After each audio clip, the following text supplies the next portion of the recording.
The broadcast is now starting. All attendees are in listen-only mode.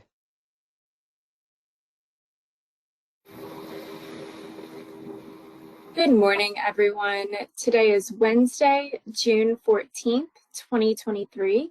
My name is Elizabeth Peters, and I'm the Deputy Director of Administrative Services for Maryland Department of Health's Developmental Disabilities Administration. I am joined here today by Robert White, Operations Director for DDA, as well as the Hilltop team. We welcome you to today's General Ledger Collection Training. Today's training will focus on Meaningful Day.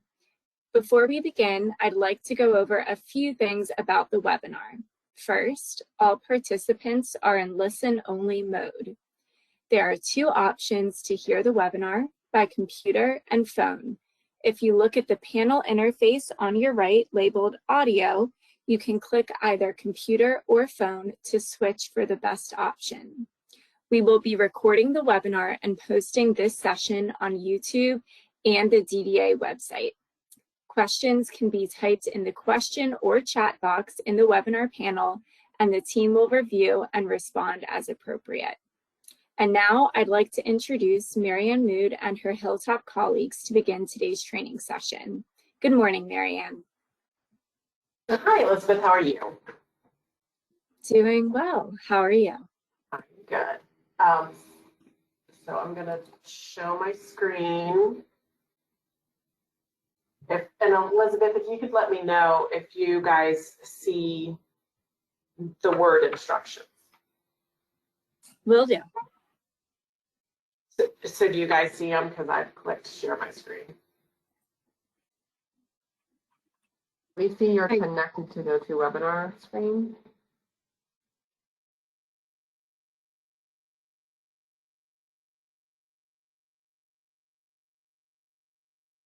Now we can see them. Great. Great. I apologize, everybody. I have a new setup, so I'm just making sure that you guys can see everything. So good morning. I'm Marianne Mood. I'm the Senior Policy Analyst at the Hilltop Institute, and I am part of the DDA rate team. I'm going to start off our training by going through the instructions that you should have received when DDA sent out the email regarding the data collection that we're going to be doing. That also included the template that we're going to be going over shortly, as well as an example, template. So as Elizabeth noted, if there are questions, please put them in the chat. Again, I'm going to start by going through the instructions, and then my colleague Elizabeth Blake is actually going to walk through an example template.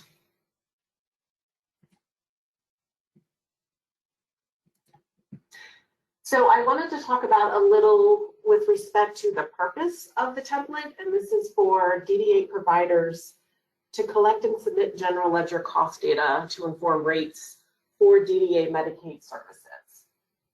The cost data will only be collected for DDA Medicaid funded services, and the template will standardize how providers collect and submit this data across the system on an annual basis. The template does allow for cost billed through both PCIS2 and LTSS Maryland.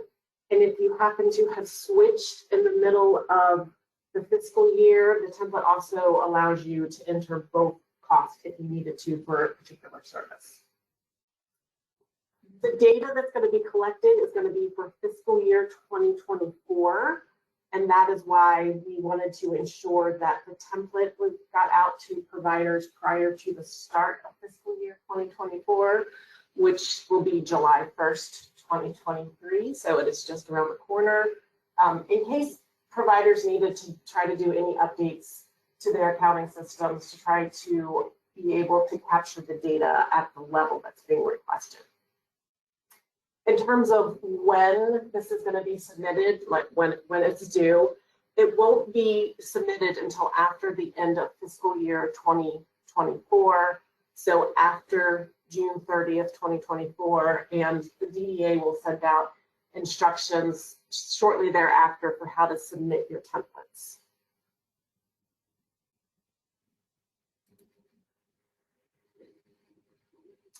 So the instructions that you're seeing on your screen, this is a separate Word document, but these instructions are also included on the first tab of the General Ledger data collection template. The data is being collected at the service level, and within the service level, it's actually being collected by cost categories. And again, the template is designed to capture provider cost when delivering DDA Medicaid funded services. The cost categories are defined on the third tab, and I have them up on the screen right now in the instructions on the first page. And the cost categories include direct care staff or direct support professionals, employment-related expenses, program support, facility, transportation, training, and general and administrative. All of these cost categories are included on each tab for each service, but it's important to note that all of the cost categories might not be applicable to a specific service.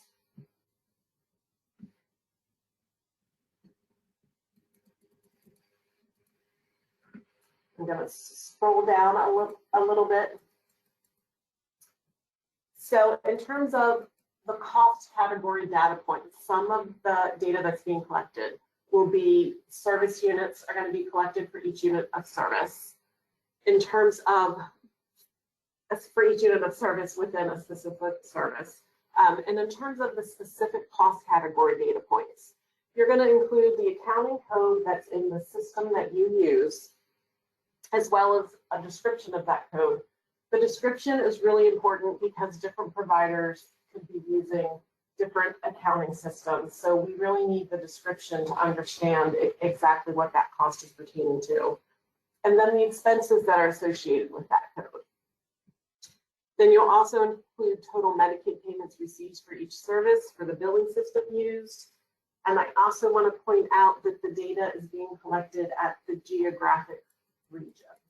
So the geographic differential area includes the counties Montgomery, Prince George's, Calvert, Charles, and Frederick counties.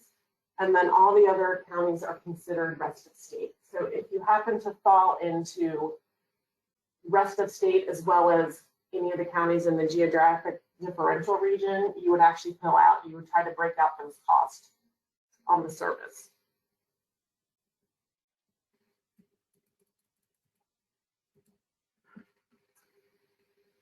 A little bit further down, there is some information about cost allocation.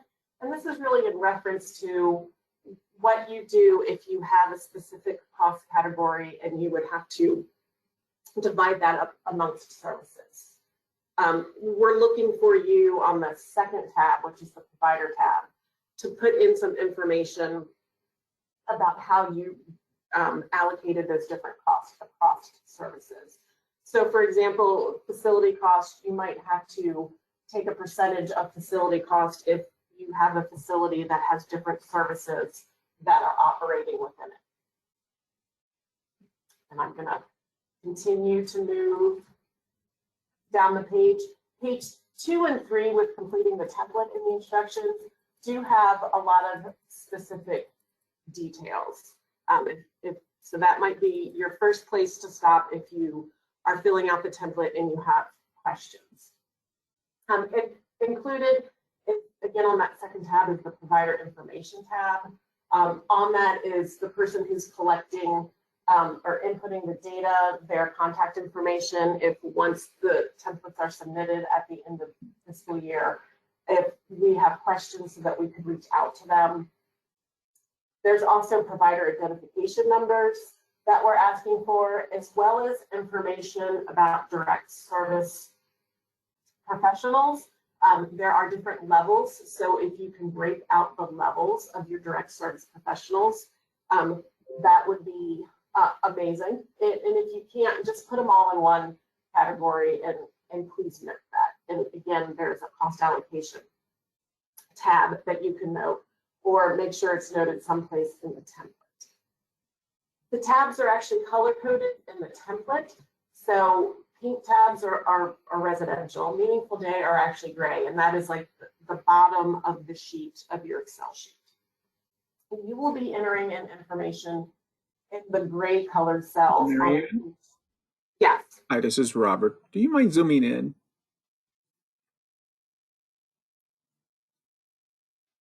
I was going to say, I was trying. There we go. Is that a little bit better? Yes, thank you. So again, you'll be entering information in the gray cells. And then there's some additional information about cells that are automatically populated or cells that you're not supposed to put in information in, and those touch cells are typically black. There's also some information about unduplicated counts, and that may vary in terms of the specific service. When Elizabeth is going through the example template, she'll point that out in terms of the tab and where that's being collected in the specific tab.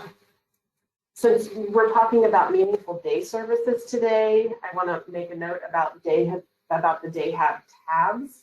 There's several of them in the template. If you have had a chance to go over the template, they are actually broken out by different group sizes and the day have ratios. So if you can break out your cost at that level, that would be amazing again. But if you can't, there is actually a tab where you could combine all of those costs, and that is in the instructions.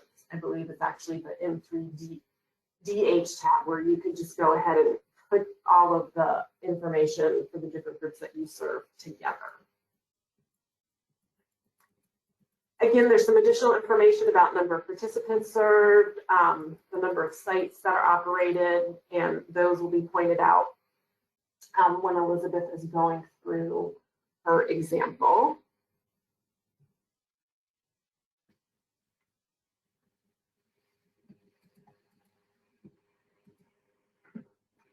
And so I'm actually towards the end of the instructions. So at the end of the instructions, there is a crosswalk of the services and the color-coded tabs that you see. This is, again, also included in the instructions. It's on the first tab of the template. Here is the meaningful day services and which tab for which ratios, for example, then there's separate tabs for employment services, etc. It is this M3DH1 or this M3DH tab that if you needed to just group all of your meaningful day or your day have service groups together, you could do it on that tab. Also towards the end of the instructions is Appendix B actually has the cost category descriptions that are in your template. There's some frequently asked questions that are included in these instructions, and our intention is to take questions that we've received during the trainings and create a frequently asked questions document to review with DDA. And then as appropriate, they may be able to post that on their website. There's also information about technical assistance. So please reach out to the DDA rate team as you are completing this template. We have our email address on this sheet. It's dda_rate@hilltop.umbc.edu. And again, in terms of where you submit the template, that information will be coming out after the end of fiscal year 24. Again, the year that you're going to be putting in data for is fiscal year 24. There is also included in the instructions is an attestation that providers are expected to complete and submit when they submit their templates. And this is an example of that attestation. And then in the Appendix B is also shown. And so this is the cost categories. and the items that you would include as well as the items that you would exclude for each cost category. I do want to point out that this is not an exhaustive list, but it is as many examples as we were trying to provide. And again, just keep in mind it's not exhaustive, but if you have a question, please reach out to the team. And then the last bit, sorry, Appendix C, is just some general examples of cost category breakdowns and items that would go into each. So I'm actually going to stop here and I'm going to send it over to my colleague Elizabeth Blake to do a walkthrough example.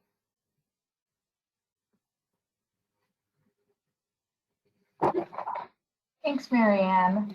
Okay, let me know if you can see the example template up on the screen. Yes, we can see it. Okay, perfect. So this document that I have pulled up is an Excel file that accompanies the instructions document that Marianne just went through. The purpose of this Excel document here is to give you an example of what a completed template may look like. And just as a small disclaimer before we dive in, the expenditures, hours, units, and accounting codes are all hypothetical and have been put into the template after reading all of the templates that were submitted during the pilot work group.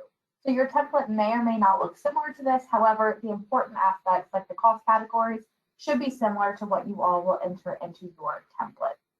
So starting off with our instructions tab, which is the tab that I have shown, this is very, very similar to the document that Marianne just went over. Everything that is in this tab is going to also be in your instructions Word document as well. So I'm not going to spend too much time going through it, but it is here for your reference while you're working directly into the template. So the next tab that we have is the provider information tab. And this is where you're going to start entering in some of the requested information that's going to be used to identify your organization, as well as some other key data points that I will go into. So first, we're going to ask you for your provider organization information up here. So there's a spot for your organization name. We have a fictional site here called the Bluefinch. Then you will have a space to fill in your Medicaid number or numbers, as well as your DDA provider number. We also ask for the information of the person completing the template, because this is going to help us in the future for if we have any questions about anything in your template, we'll be able to contact the person directly who completes it. So some additional information that we're collecting includes the internal accounting system used for tracking, as well as the cost allocation method that your organization uses. We then ask you to provide us with the DDA billing system used, whether that be LTSS Maryland or PCIS2 or both. And then the last two chunks of information that we are asking for, the number of DSP levels 1, 2, and 3, as well as some information on staffing patterns for your full-time employees. So then this section here at the bottom is going to be a lot larger on the template that you're filling out. But just to make it easy to read while we're looking at this example, we've removed the tabs that we did not use. So this summary table of tabs completed is going to auto-populate once you enter information into any of the respective tabs. So it's based on a formula, so there's no need for you to manually enter yes or no here. This will also be helpful for you when you are reviewing your templates because you can identify which tabs you have used. So moving on to our cost category description tab. So this cost category description should look familiar from the FY25 data collection tool and from that instruction document that Marianne just showed. So it uses the same definitions and cost category items. This tab is going to be probably the most important for you to refer to when you're completing the template. Like Marianne said, we have done our best to make the list as exhaustive as possible. However, there may be some items that are not addressed on this tab. So as always, if you have any questions about any of the items that you need to enter, you can always send us an email to the email that Marianne has provided in the instructions document. So we have our cost category listed here, and it goes through everything that's going to be on the tab. We have the additional information just to give you a little description of the cost category that we're looking at. We have a column for items to include, which will be really helpful, and then also items to exclude. So if you have any type of if you're questioning any type of information that you are entering, it's always great to look at both of these columns. And if you are in an items to exclude, it will direct you to the cost category that you should be entering the data into. So now we're going to get into the bulk of the data that you will be entering. So here on this example template that you all have received, there is a tab for residential services, one meaningful day tab, and then one support services tab, just as an example. And for today's training, we'll be focusing on the meaningful day services tab. So the first thing that I want you to notice is that this tab here has columns for both DDA billing systems. So we have our LTSS Maryland and our PCIS2 column. So going through some other elements on this tab, we have our direct care staff cost category, employment-related expenses, facility, program support, training, transportation, and then we also have our general and administrative portion right there. So the other thing that you should notice is that we have these categories broken up by geographic area. Just like Marianne said, we have our rest of state and our geographic differential. And this is going to be consistent throughout all of the tabs in the template that you're filling out, as well as this example sheet here. So before we dive into this, I do want to make note of something very important. The code description is going to be more important than the actual accounting code. Because you all are going to be using a variety of different accounting systems, the accounting codes that you are going to use will vary, which is why we're also looking for you to put a detailed code description so that we can decipher the expense that you are entering. So now I'm just going to walk you through some of the accounting codes and descriptions for each of the cost categories, starting off with our direct care staff. So at the Blue Finch, which is just our hypothetical site, the expenditure related to our direct support professionals' wages are equal to about $67,000. So here we have our accounting code, our code description, and then the expense amount here, and then everything gets totaled here at the bottom. So this category is relatively simple, as we've kind of seen in the cost categories defined tab, but this is where the wages for your direct care staff are going to go. So moving next to the employment-related expenses, which I'll just refer to as ERE. This is where we want to make some important distinctions. So this is the category where we want to include insurance like FICA, unemployment, workers' comp, and medical. And we also want to include employee benefits, vacation, holiday, and other types of pay, such as the overtime portion of wages. We also want to put in any hiring expenses here. So as you can see for the Blue Finch, we've entered all the expenditures related to ERE for a total of about $55,000. So we have our accounting code here, our code description, and then the expense amount. So moving on to facility. So facility is where you're going to enter expenditures for the cost of running a facility where services are offered. So this includes things like the rent or mortgage for the service facility, maintenance, expenditures, insurance, taxes, interest on facility loans, utilities, depreciation on real property, as well as equipment costs. So for our example template, the expenditures here are property and casualty insurance, utilities for the service facility, maintenance for the building and repairs and maintenance costs, as well as the depreciation on real property. So again, accounting code, code description, which is the important part, and then our expense down here gets totaled at the bottom. So then we have our program support cost category, and this is where you're going to enter any costs required to provide services that are specific to the program. So in the program support category, we're looking for things such as activity and supply costs, program support wages, cost of contracted services, medical supplies, and then IT expenses related to program support. So for the Blue Finch, we've entered our program support costs that includes our program support wages, our cost of contracted services, medical supplies, as well as activities. So everything gets entered here, accounting code, code description, expense, and then it gets totaled at the bottom. So the next component is the training cost category. So this will include costs related to staff training, certifications, and things similar to staff development. So this would include the training staff hourly wages, third-party training costs, conferences, new hire training, and staff development. So for for the Bluefinch, we have our DSP training wages, third-party training costs, as well as the program support training wages, and general and administrative training wages. And everything gets put here and totaled at the bottom. So the next component is the transportation cost category, which is right here. Let me center that on the screen for you. So we have our transportation cost category, which is going to include costs incurred by the transportation staff, transportation time, and other transportation related costs. So what we have here is our vehicle insurance, fuel and fluid expenses, staff mileage reimbursement, repair and maintenance for the vehicle, and then of course the cost of the tags, titles, and registrations, as well as the depreciation on the vehicles. So the last component where you're going to enter data for specific cost categories is going to be for the general and administrative portion, which is right here. So this is going to include costs that would be common to all businesses.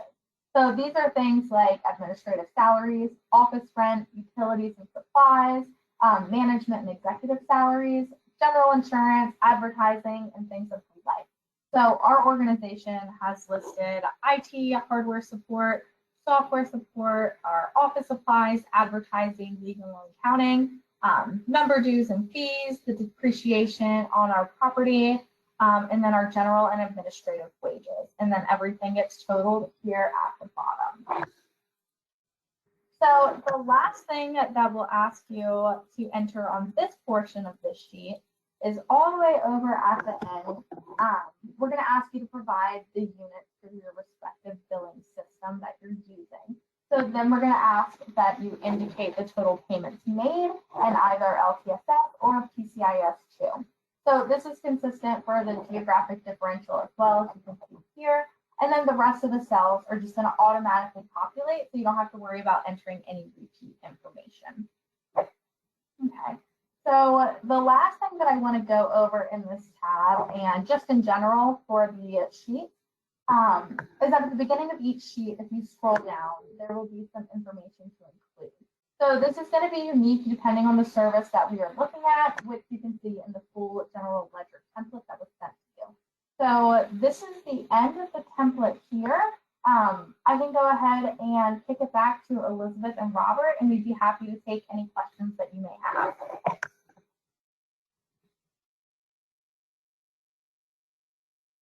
Thank you so much, Elizabeth and team. We will now begin the question and answer portion of this morning's session. For those that have submitted questions so far in the chat box, thank you so much. And if you have not and have questions, please feel free to put them in the chat box and we will work to address them this morning.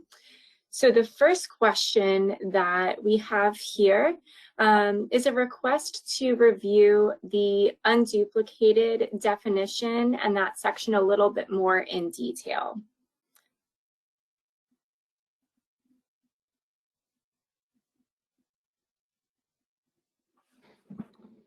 Okay, good morning. This is Kristen at Hilltop. So the unduplicated definition is related to the participants that you've served. So if you serve a person in more than one service, they would be counted on each of the different service tabs for Meaningful Day. But within each service, we are looking for the unduplicated number, so the unique count of participants that receive that service from your organization in the fiscal year.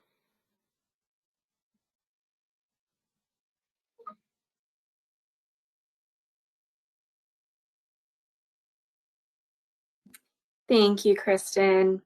And there's a question here if this document is being shared. And while the presentation today, the document will not be shared out, this session is being recorded and you can find the materials and the recording linked on the DDA YouTube. So you can go back and see this session as well as our previous sessions. The next question, the hours by day you are asking for shown, the last page of the example, do you want in-person and virtual supports to be added together, or would you like those to be separated?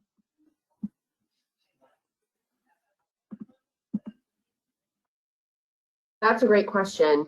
If you're able to provide them distinctly separate, we would request that we get that level of detail. But if you're able to provide it in the aggregate, but you provide both in person and virtual, if you could just note that on your template, that would be great.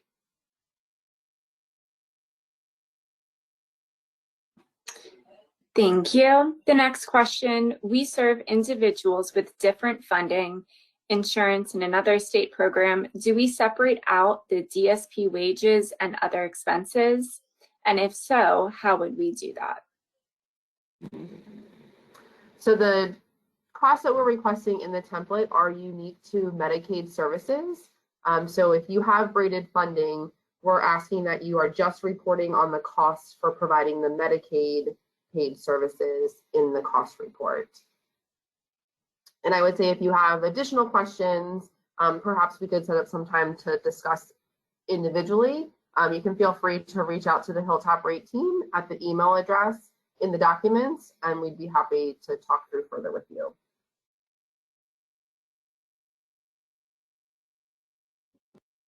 The next question, the FTE data, is that for our entire program or just for day? The FTE information on the provider tab should be for your entire organization.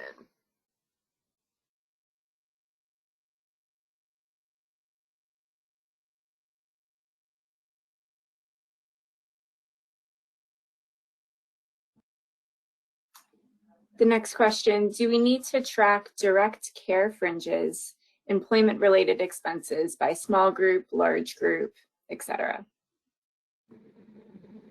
Yes, we're asking that you provide the information at the service level. This is really helpful in the rate setting process. However, we do understand that some providers may not be able to provide the data at that level of detail. So there is one tab in the template that will allow you to provide all of the costs for your meaningful day services on one tab, and that's where you could provide it in the aggregate. But it would be really helpful if your organization can provide all of the cost categories at the service level for each service that you provide.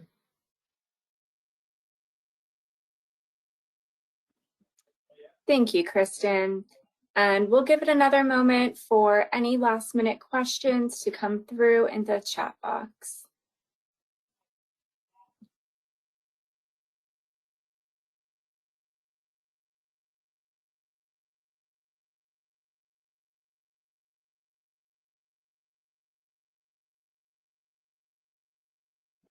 And while we're waiting, Kristen, would you be able to share with the group the best way for anybody who has additional questions to reach out to you and the Hilltop team if they have anything else that they would need additional information or clarification on? Sure. The best way to reach the Hilltop team is through our email address, and it's dda_rate@hilltop.umbc.edu. And that email address is in the instructions document as well as the template. And again, providers are free to reach out anytime with questions that come up, and we're happy to schedule some time for a phone call or a walkthrough or any technical assistance needs that they may have as they get ready to start collecting data in fiscal 24.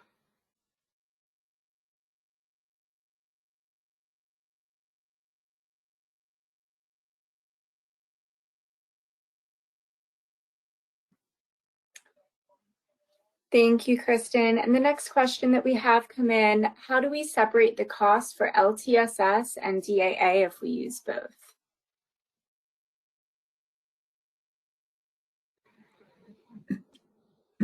This is Robert. Oh, go ahead. Talking about the two different systems, so LTSS and PCIS2, if they have a foot in both systems. So there is on each of the tabs, there is a columns to capture the costs for the service in both systems. So if you're straddling the systems, you could put the cost in the different columns, or if you provided services in one system early in the year and then transitioned, or if you're reporting in one or the other system, the template is designed to capture that nuance.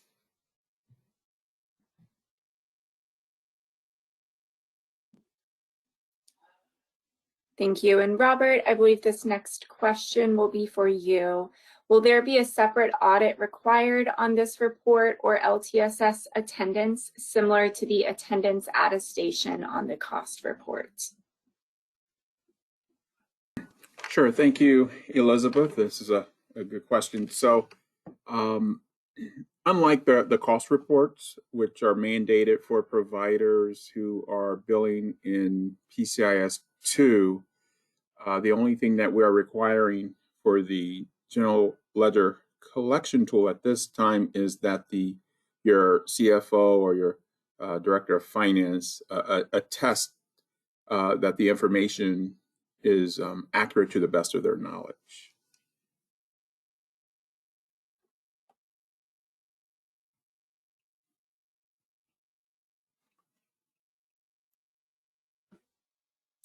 Thank you for that answer, Robert. And I don't see any additional questions in the chat here. Again, if anybody has additional questions or need some additional time with the Hilltop team, please reach out to them. They are more than happy to sit down with you all. And as a reminder, this webinar will also be on the DDA YouTube, so you can go back through here at your convenience. But in the meantime, I will turn it back over to Robert.